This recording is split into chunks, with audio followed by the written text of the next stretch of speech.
సిరిసిల్ల జిల్లా కేంద్రంలో నిర్వహించిన ఇంటింటికి సిపిఐ సామూహిక నిధి సేకరణ కార్యక్రమంలో సిపిఐ జాతీయ నాయకులు చాడా వెంకటరెడ్డి పాల్గొన్నారు. సిపిఐ పార్టీ ఆవిర్భవించి 100 ఏళ్లు అవుతున్న సందర్భంగా సామూహిక నిధుల సేకరణ ప్రోగ్రాం నిర్వహిస్తున్నామన్నారు వెంకటరెడ్డి. ఏప్రిల్ 1 నుంచి 10వ తేదీ వరకు కార్యక్రమం కొనసాగుతుందన్నారు. సిరిసిల్ల జిల్లాలో సామూహిక నిధి సేకరణ కార్యక్రమం శ్రీకారం చుట్టామన్నారు వెంకటరెడ్డి.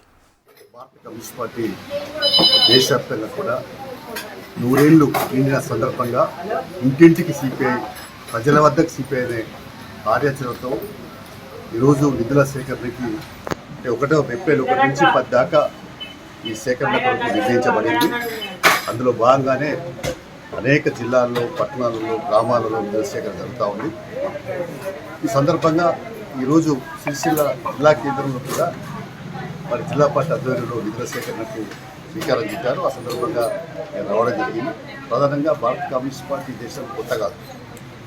ఈ దేశానికి స్వాతంత్రం రాకముందే సిపిఐ ఉంటుంది.